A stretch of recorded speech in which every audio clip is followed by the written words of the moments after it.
We're talking with Hannah Kaminer. She and her band, The Wistfuls, are live at the Grey Eagle on Thursday evening doing the album release show, Heavy on the Vine. Also, you got shows in Statesville and Brevard later on in the month. That's right. And let's hear another song. Yeah. Then we're going to play the title track. This is Heavy on the Vine.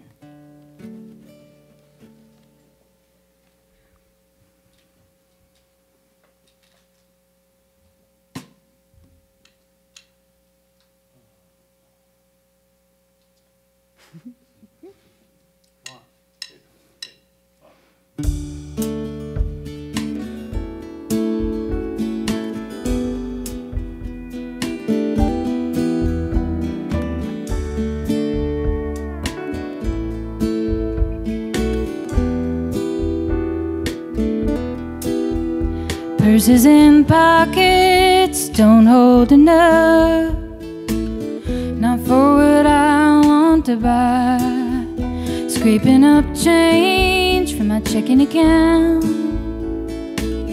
nowhere enough for a bribe. Just want one more summer, little more time to see this flower blooming heavy on the vine.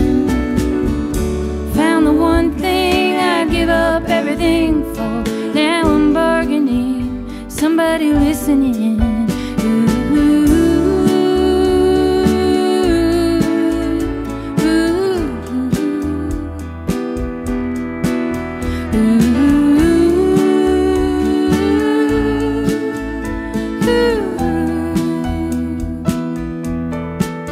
Could I give up my taste buds or my sense of smell? Don't wanna give up on touch, but if I could keep the knowledge of you, maybe knowing you're thriving's enough. Just want one more summer, little more time to see this flower blooming heavy on the vine. Found the one thing I'd give up everything for. Now I'm bargaining, somebody listening.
That is Heavy on the Vine. It's a title track from the new one from Hannah Kaminer and the Wistfuls here on WNCW.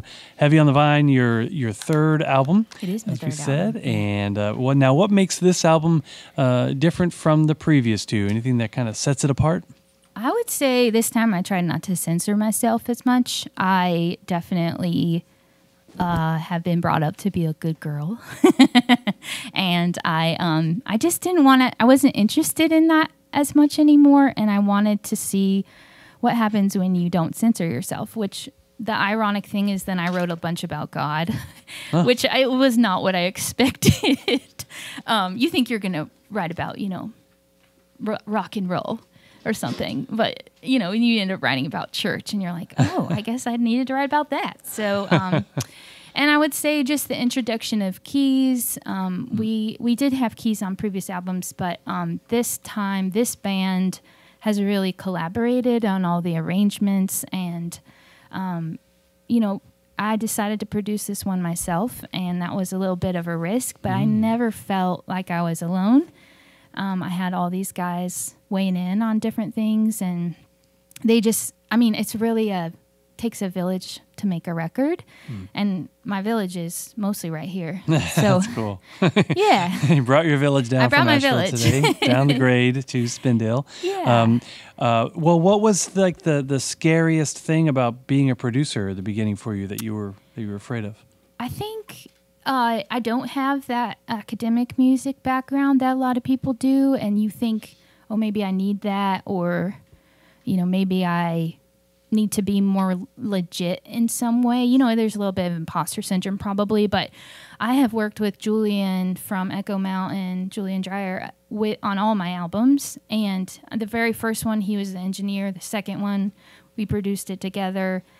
And so I went to him and I said, do you think I could maybe produce this one myself? And he said, yeah, I think you're ready. Whoa. And that's like a huge compliment coming from him. And I knew that he had my back and that the band had my back, and that they wouldn't let me do anything, that was just absurd. Actually, they probably would cheer for that. Yeah.